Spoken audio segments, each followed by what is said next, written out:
बिस्मिल्लाहिर्रहमानिर्रहीम। ये एक्सरसाइज 2.3 है, जहाँ से हमने स्कूल में छोड़ा था। उसका क्वेश्चन नंबर 7 है।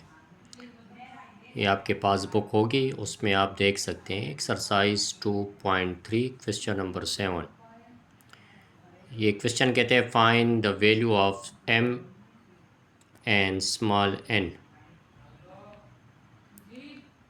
इफ़ बोथ यानी दोनों sum and product of the roots of the equations, एक इक्वेशंस है M X square minus 3x minus n equal to 0 are equal to 3/5। Question कहता है कि आपको एक इक्वेशन दी गई है, क्वाड्रेटिक इक्वेशन है। इसमें स्मॉल m और n की कीमत आपने फाइंड करनी है, और ख़ुद ही कह रहे हैं कि इसकी जो सम है और प्रोडक्ट है वो दोनों इक्वल है 3/5 के। तो फिर स्मॉल m और स्मॉल n की कीमत क्या होगी। अब इसको हल करने का तरीका है सॉल्यूशन।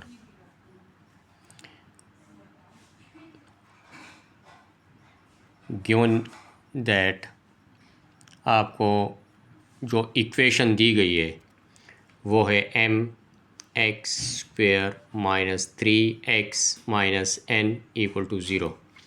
इसको आप इक्वेशन नंबर 1 का नाम दे दें, और सबसे पहले आप इसको कंपेयर करें। कंपेयरिंग इक्वेशन 1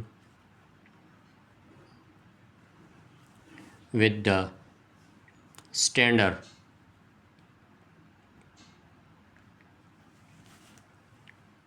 form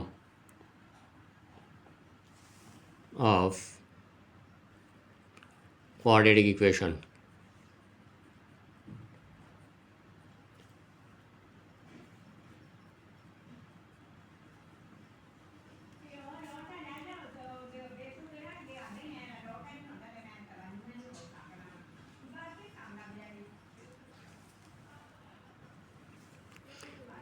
ठीक है ना, आपने इस इक्वेशन को जो दी गई है इसको पहले कंपेयर कर देने हैं स्टैंडर्ड फॉर्म के A X square plus B X plus C equal to 0 एक और इक्वेशन के मुताबिक है। फिर इसी इक्वेशन से आपने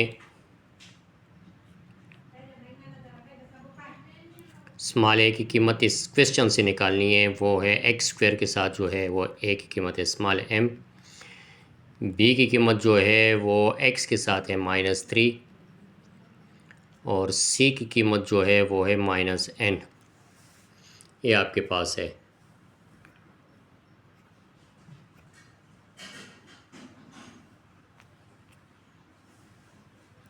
ठीक है जी, ये आपके पास है।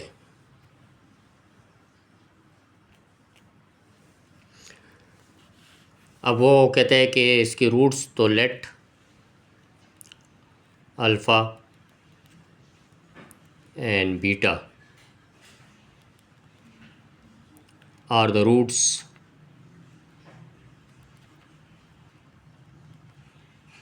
Of equation 1।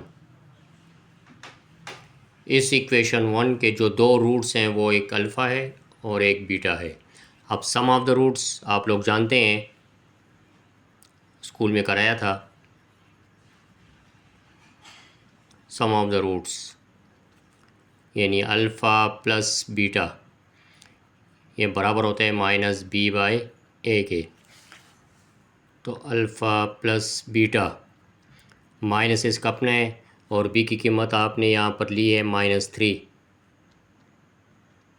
और a की कीमत है यहाँ पर small m। This implies alpha plus beta 3/m। ठीक है, ये सम ऑफ द रूट्स आ गया। दूसरा है product of the roots.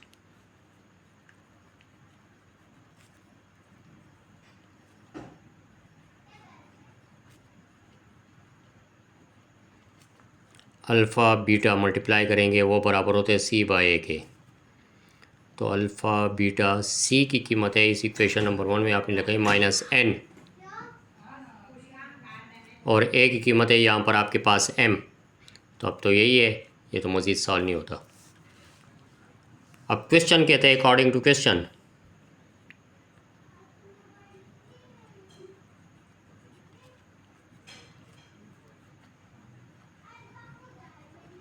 According to question, question क्या कहते हैं, क्वेश्चन यहाँ पर कहते हैं कि both sum and product of the roots इस इक्वेशन के आर इक्वल टू 3/5। तो product of the sum of the roots यह है, तो सबसे पहले sum of the roots,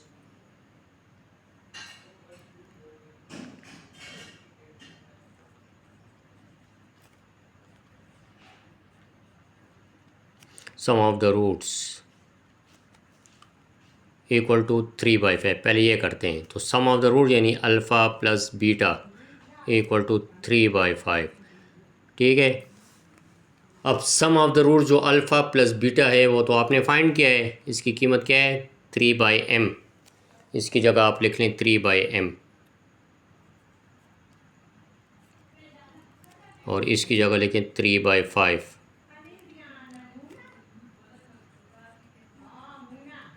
3/m equal to 3/5। इससे m की कीमत मालूम करेंगे बाई क्रॉस मल्टीप्लिकेशन, क्रॉस में ज़रब देते तो 3 × m 3m और 3 5 15, दोनों तरफ को 3 पर डिवाइड कर दें तो m का आंसर आपके पास आ जाएगा 5। ये आपके पास 5 आ गया। दूसरा है product of the roots also according to question, product of the roots ये भी बराबर है इस 3/5 के, क्योंकि दोनों उसने कहा था। तो प्रोडक्ट ऑफ द रूट मतलब अल्फ़ा मल्टीप्लाई बीटा भी 3/5 के बराबर है, और अल्फ़ा बीटा की आपने कीमत यहाँ पर मालूम की है -n/m, तो इसकी जगह लिखिए -n/m, यह बराबर हो जाएगा 3/5। अब यहाँ पर जो आपको m नज़र आ रहा है, तो m की कीमत तो हम फाइंड कर चुके हैं, m बराबर था 5 के, इस m की जगह आप वो 5 पुट कर दें, तो -n/5 equal to 3/5। By cross multiplication यहाँ पर भी कर लें तो ये आ जाएगा -n5 यानी -5n और 3 5 15, दोनों को -5 पर डिवाइड कर दें, 5 3 लेकिन नीचे माइनस भी रह गए, तो n का आंसर आपके पास आ गया -3। ये आपका आंसर है। देयरफॉर m जो मालूम करना था वो आया 5 और n जो मालूम करना था वो आया -3। ये आपका जवाब आ गया। तो ये आपका क्वेश्चन था कि अगर आपको एक इक्वेशन दी गई है तो और इस इक्वेशन से स्मॉल m और n आप मालूम करें, और मालूम करने के लिए शर्त उसने ये रखी है कि इस इक्वेशन के जो सम है और जो प्रोडक्ट हैं दोनों रूट्स 3/5 के इक्वल हैं। तो सबसे पहले हमने वो इक्वेशन ली है, इक्वेशन लेने के बाद इसको standard form of coordinate equation के कंपेयर किए है, और इसके बाद यहाँ से स्मॉल a स्मॉल b और स्मॉल c की कीमत फाइंड की है। फिर इसी इक्वेशन नंबर 1 के जो दो रूट्स हैं वो हमने कहा let alpha and beta are the roots of equation 1। फिर सम ऑफ द रूट्स हमने मालूम किया alpha plus beta equal to -b/a, यहाँ पर इसकी कीमत b की पुट की है, और पुट करने के बाद हमने अल्फ़ा प्लस बीटा की कीमत मालूम की है। इसी तरह product of the roots alpha beta c/a, तो अल्फ़ा बीटा की कीमत है -n/m। अब इस पर कंडीशन अप्लाई की है, वो वाली कंडीशन जो क्वेश्चन कहता है according to question sum of the roots इसके बराबर है, तो sum of the roots alpha plus beta की बात कर रहा है, और अल्फ़ा प्लस बीटा आप लोग मालूम कर सकेंगे, उसकी कीमत हमने पुट की है 3/m। यहाँ से क्रॉस मल्टीप्लिकेशन हमने किया है, देखो भाई क्रॉस मल्टीप्लिकेशन, तो यहाँ से m की कीमत फाइंड हुई है। और फिर सवाल कहते हैं कि प्रोडक्ट ऑफ द रूट्स भी 3/5 के बराबर है, तो प्रोडक्ट ऑफ द रूट्स का मतलब है कि अल्फ़ा बीटा भी इसके बराबर है, और अल्फ़ा बीटा की कीमत हम मालूम कर चुके हैं -n/m। और यहाँ पर जो आपको m नज़र आ रहा है या लिखा हुआ है, इस m की जगह यहाँ पर ये जो m हम फाइंड कर चुके हैं, इसकी कीमत हमने पुट कर दी है और फिर क्रॉस मल्टीप्लिकेशन करके n भी आ गया है। तो ये आपका क्वेश्चन नंबर एक्सरसाइज 2.3 में क्वेश्चन नंबर 7 था। उम्मीद है कि आप लोगों को समझ आ गई होगी। कोई सवाल है तो पूछ लेना।